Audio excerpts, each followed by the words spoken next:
Hello दोस्तों। जैसा कि पार्ट टू में हम कुछ इंपॉर्टेंट क्वेश्चन और करेंगे। इस सीरीज को हम आगे बढ़ाएंगे जिसमें मशीन लर्निंग के बहुत सारे इंपॉर्टेंट क्वेश्चन को करने हैं जो कि एग्जाम में या इंटरव्यू में आपसे पूछा जा सकता है। तो चलो स्टार्ट करते हैं इसी के साथ। तो जो हमारा पहला क्वेश्चन है, define overfitting and explain how it can be prevented. देखो, सबसे पहले ओवरफिटिंग होता क्या है। जैसे आपने कोई मॉडल बनाया और मॉडल में जो आपके पास डेटा है, यदि आपका मॉडल हर डेटा को स्कैन करे या उसको फॉलो करे, तो अगर आपके डेटा अलग अलग दूर दूर है तो क्या करेगा, एक पैटर्न नहीं बन पाएगा, जिसके कारण क्या होगा, आपका जो मॉडल है बहुत ज्यादा कॉम्प्लेक्स बन जाएगा। उस केस में आपका ओवरफिटिंग शो होगा। और अगर अगर अगर लैंग्वेज में कहे तो देखो, overfitting happen when the machine learning model learn too much detail from the training data including the noise and random fluctuation. देखो, आपका जो मॉडल है वो ना ट्रेनिंग डेटा पे तो अच्छा काम कर रहा है, बट जब टेस्टिंग की बात कर रहे हैं तो वहां पे वो क्या कर जा रहा है, अच्छा एकदम अच्छा परफॉर्मेंस नहीं दे पा रहा। जो ट्रेनिंग डेटा पे दे पा रहा है वो टेस्टिंग पे नहीं दे पा रहा है। As a result, the model performing very well on training data but poorly on new, मतलब न्यू डेटा सेट जब देते हैं टेस्ट के लिए। तो आप जैसे एग्जांपल दे रखा है मैंने यहाँ पे, मान लो कि एक बच्चा है जिससे क्लास टेस्ट हो रहा है। अगर क्लास टेस्ट हो रहा है तो जो क्लास प्रैक्टिस हो रही है ना, जो क्लास प्रैक्टिस क्वेश्चन जो टेस्ट होते हैं उसमें तो वो अच्छा परफॉर्मेंस कर रहा है, अच्छे नंबर्स ला रहा है, उसको हम बोलते हैं ट्रेनिंग। बट जब उसके फाइनल एग्जाम आ रहे हैं तो बच्चा अच्छा परफॉर्मेंस नहीं कर पा रहा है, उसके अच्छे रिजल्ट नहीं आ पा रहे, तो उस केस में कहेंगे कि यहाँ पे क्या हो रहा है, ओवर फिटिंग हो रहा है। तो कैसे पता चलेगा कि मॉडल ओवर फिटिंग कर रहा है।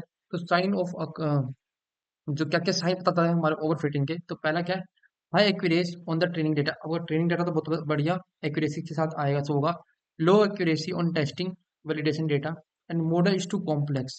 ये सब फीचर्स आपको बताएंगे कि ओवर फिटिंग आपका मॉडल शो कर रहा है। तो हम इसको कैसे प्रिवेंट कर सकते हैं। देखो, हमें इसको प्रिवेंट करने के कुछ तरीके मैंने यहाँ पे लिख रखे हैं। More more examples help to model generalize better. हमें मॉडल को जो जनरलाइज एकदम बढ़िया वे में करना पड़ेगा, उसको सिंपली करना पड़ेगा, थोड़ा medium simply. Remove unnecessary branches in a tree based model. जो भी अलग अलग ब्रांचेस है जो यूजलेस है उनको रिमूव करना पड़ेगा। Add a penalties to the loss function to avoid large weight. Reduce the number of parameter और model complexity. Step building and performance on validation data start decreasing. हमें इन बातों का थोड़ा सा ध्यान रखना पड़ेगा, जिसके कारण हमारे ओवरफिटिंग हमारे मॉडल से रिमूव हो जाएंगे। तो हम चलते हैं अपने नेक्स्ट क्वेश्चन की तरफ। नेक्स्ट क्वेश्चन क्या है, what is bootstrap techniques and how it is used in model evolution. देखो, सबसे पहले क्या होता है, इसमें हम करते क्या है। देखो, सबसे पहले bootstrap is a resembling techniques used to estimate the accuracy of the model. We generalize many new data set from this original data set with the displacement। मतलब जो आपके पास डेटा सेट है मॉडल के लिए, उसको छोटे छोटे पीसेज में डिस्ट्रीब्यूट कर देना और अपने मॉडल पे चेक करना कि मॉडल कहाँ पे बढ़िया, या मॉडल क्या ट्रेनिंग में और टेस्टिंग में बेस्ट परफॉर्मेंस कर पा रहा है, उसको चेक करना using the bootstrapping. Sometimes we have limited data. कुछ टाइम हमें इसकी यूज क्यों करनी पड़ती है, पहले ये बताता हूँ। क्योंकि हमारे पास क्या होता है, कुछ टाइम ना हमारे पास मॉडल के लिमिटेड डेटा ही होते हैं, तो हमें इसकी यूज करके हम मॉडल को एक्यूरेट कर पाएंगे। Bootstrapping lets us the simulate many samples from just one data set. It's help us estimate model performance, confidence intervals and variabilities. इसमें हमारे हेल्प करेंगी। How is the bootstrap use in model evolution. देखो, create many bootstrap samples. जैसे बहुत बड़ा data set है, तो example के लिए अगर हमारे पास एक बहुत बड़ा डेटा सेट है, उसमें मैं एक छोटे छोटे पीसेस में उनको डेटा सेट को डिवाइड कर दूंगा। Train the model on each sample. जितने भी सैंपल है ना, आपने जितने भी डिस्ट्रीब्यूट, मतलब जितने भी पार्ट आपने कट किए हैं, उन सब पे क्या करना पड़ेगा, आपको डेटा को चेक करना पड़ेगा, ट्रेन करना पड़ेगा। Evaluate the model on the data point not selected already out of the bag. जिनको आपने सिलेक्ट नहीं किया उसको आप बाहर कर सकते हो, उनको आप रिमूव कर सकते हो। Aggregate the result from all runs to get the reliables estimate. ये हमारे कुछ क्या है कि हम क्यू बूटस्ट्रैप को यूज करते हैं। बेनिफिट्स देखे, work well even with small data set. अगर आपके पास स्मॉल डेटा सेट है तो आप अच्छा काम परफॉर्मेंस कर पाओगे। Gives a robust estimate of performance, help understanding model variability and confidence intervals. इन सब में हमारे बेनिफिट मिलते हैं। तो आपको पता चल गया होगा बूटस्ट्रैप का यूज क्यों करते हैं और क्या होता है। चलते हैं नेक्स्ट क्वेश्चन पे। List practical applications where machine learning is use today, give at least 3 example. देखो आजकल मशीन लर्निंग का तो हर जगह इस्तेमाल हो रहा है, बट यहाँ पे मैंने थ्री इन्होंने कहा था, 3 एग्जाम्पल लेके दिखाता हूँ। ईमेल स्पैमिंग डिटेक्शन के लिए हम इसका यूज कर सकते हैं। ऑनलाइन रिकमेंडेशंस के लिए यूज हो रहा है। मेडिकल डायग्नोसिस के लिए यूज हो रहा है, या ऑटोमेशन कार ड्राइविंग के लिए यूज हो रहा है, या ड्रोन सिस्टम में यूज का यूज हो रहा है। बहुत सारे ऐसे फीचर्स है, अगर अभी की देख करंट करंट देखे तो करंटली बहुत जगह मशीन लर्निंग का यूज हो रहा है विद एआई के साथ। तो ऐसे बहुत सारे इसके स्कोप भी है। चलते अपने नेक्स्ट क्वेश्चन की तरफ। What is the curse of the dimensionality and how does it affect machine learning model. देखो ये बहुत ज्यादा अफेक्ट करता है हमारे मशीन लर्निंग को। होता क्या है, मान लो ना आपके पास डेटा सेट है, और डेटा सेट क्या है आपके पास, थोड़े बहुत दूर दूर हो गए, स्प्रेड हो चुके हैं आपके। तो आपको पैटर्न को उसको फाइंड करने में, मशीन लर्निंग का जो मॉडल है उसको फाइंड करने में डेटा डेटा उसको टाइम लगेगा।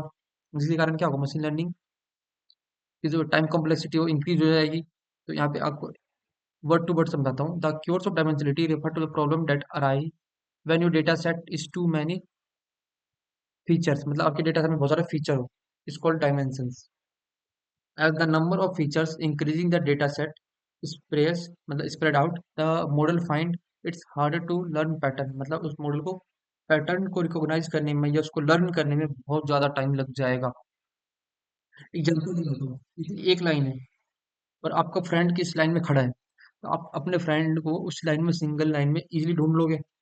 अब आपके पास दो लाइन है, मान लो दो लाइन है, टू टू डी स्क्वायर है, एक मोर टाइम। अब आपको दोनों लाइनों में अपने दोस्त को ढूंढना थोड़ा टाइम लगेगा। अब मान लो आपके पास 3 लाइन है तो और ज़्यादा टाइम लगेगा। तो जैसे जैसे डायमेंशन बढ़ेगी वैसे वैसे टाइम लगेगा। सेम उसी तरह मशीन लर्निंग भी होता है। अगर डाटा डेटा जो आपका स्प्रेड हो चुके हैं तो उनको फाइंड करने में, रिकॉग्नाइज करने में बहुत ज़्यादा टाइम लगता है। तो हम इसको कैसे रिड्यूस कर सकते हैं वो भी मैं आपको बताता हूँ। देखो how it is affect machine learning. ये अफेक्ट कैसे करता है मशीन लर्निंग को, पहले ये देखो। टू मच इरिटेटिव डेटा, अब देखो कंफ्यूज कर देता है मॉडल को और इंक्रीज कर देता है overfitting. Model find very few data point nearly to the learn from. मतलब मॉडल क्या करता है, जो आसपास के डेटा उसको सीख के उसको लर्न करके वहां देता है। Algorithm like K N N and clustering perform poorly. यहाँ पे बहुत ज्यादा बेकार परफॉर्मेंस करेंगे ये दोनों एल्गोरिथम्स हमारी। Slow down the training and increasing the memory usage. Training data तो क्या हो जाएगा, ट्रेनिंग करते वक्त इसे बहुत स्लो प्रोसेस करेगा, बट इसकी मेमोरी यूज ज्यादा हो जाएगी क्योंकि अननेसेसरी जो अनवांटेड डेटा उनको भी स्टोर कर लेगी। हाउ टू डील विद, हम इसको कैसे रिड्यूस कर सकते हैं। Pick only most useful features. Useful features कह सकते हैं, यूजफुल डेटा कह सकते हैं, जो हमारे मॉडल के लिए एक्यूरेट हो, हम उसी को क्या करेंगे, सिलेक्शन सेलेक्ट करेंगे। Use the PCA and T S N C auto autoencoders to reduce the dimension. Help model focus on important features, higher dimension need more data to be meaningful। मतलब collect more data, recognition, हम इन सब बातों का ध्यान करना पड़ेगा, जिससे हम क्या कर सकते हैं मशीन लर्निंग में अपने क्योर्स डायमेंशनलिटी को रिड्यूस कर सकते हैं और मॉडल को एक्यूरेट कर सकते हैं, और जो ये हमारे अफेक्ट करता है उसको हम रिमूव कर सकते हैं। चलते हैं अपने नेक्स्ट क्वेश्चन की तरफ। What is multi linear regression and how does it differ from single simple linear regression. देखो इन दोनों में डिफरेंस क्या होता है। देखो जो सिंपल लीनियर रिग्रेशन होता है, अगर उसमें इनपुट की बात करें तो इनपुट क्या आता है हमारा 1। अगर मल्टी लीनियर रिग्रेशन में बात करें तो आउटपुट 2 या 2 से ज्यादा भी हो सकते हैं। सिंपल लीनियर में क्या होता है, शेप क्या होता है, लाइन होता है, मॉडल का जो शेप होता है क्या होगा, लीनियर से होगा। और इसमें क्या होगा, प्लेनर या हाइपर प्लेन्स हो सकता है।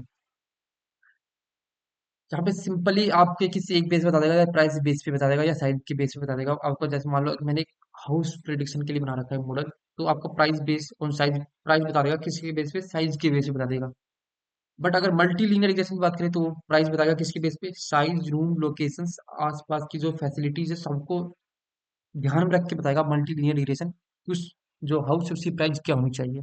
बट ये क्या बताएगा, आपके साइज देख के, साइज बड़ा है तो प्राइस ज्यादा, साइज छोटा है तो।